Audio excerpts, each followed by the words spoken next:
Chaque année, c'est la même chose. Comment choisir son maillot de bain? On peut toujours recycler celui de l'année dernière, mais enfin, on aime toujours bien avoir quelque chose de neuf. Et cette année, la mode est au une pièce. Pour commencer, il faut se regarder, connaître ses défauts vraiment. Ses épaules, la poitrine, la taille, est-ce qu'on a un peu épaissi, les fesses, est-ce qu'elles sont tombantes ou trop importantes, les cuisses, la longueur de jambe. Ensuite, je pense que pour un maillot de bain une pièce, ce qu'il y a de plus important, c'est de jouer le côté féminin, un peu couture. Donc, je déconseille les bretelles qui se nouent derrière, qui font sport. Les bretelles qui partent sur les épaules comme ça, c'est beaucoup mieux. Et les bretelles spaghetti, pas terribles. Il me semble que les bretelles un peu plus larges, c'est plus chic aussi. Le décolleté. Décolleté rond, ça fait sport, ça fait nageuse. Décolleté pointu, ça fait couture et ça flatte, que vous ayez une grosse poitrine ou une petite. Côté poitrine, si vous avez une grande poitrine, il faut éviter le soutien-gorge brassière ou le maillot qui s'arrête là. Ça fait trop de volume, ça ne vous donne pas de forme, c'est raté.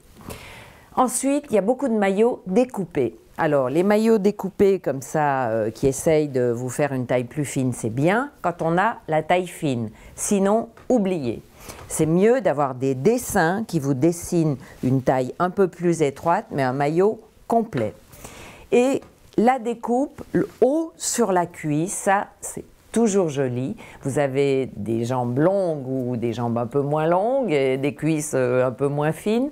Une découpe qui remonte assez haut, c'est toujours amincissant, donc ça vaut la peine. Les découpes asymétriques sont à la mode aussi, c'est-à-dire une épaule dégagée, délicat aussi si on a une poitrine importante, mais enfin c'est très joli, je trouve que ça donne, ça attire l'œil sur quelque chose d'original.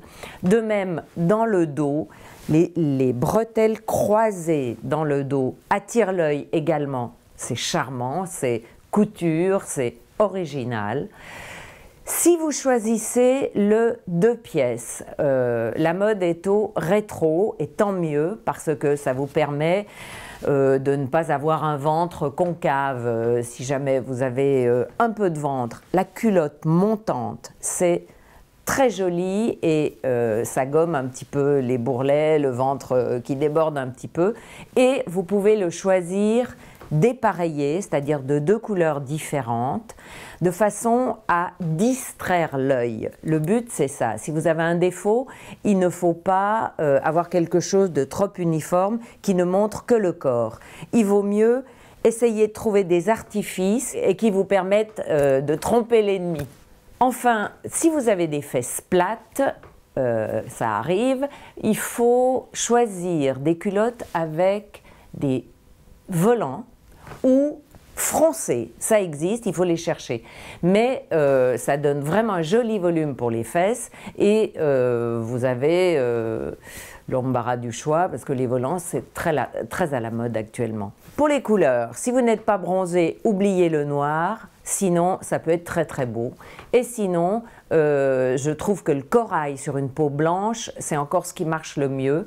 Éventuellement, un turquoise un peu doux et les imprimés, pour le coup, cette fois, ça marche bien sur une peau qui n'est pas très bronzée. Voilà. Ensuite, vous faites votre défilé et vous portez des chaussures compensées de façon à allonger la silhouette.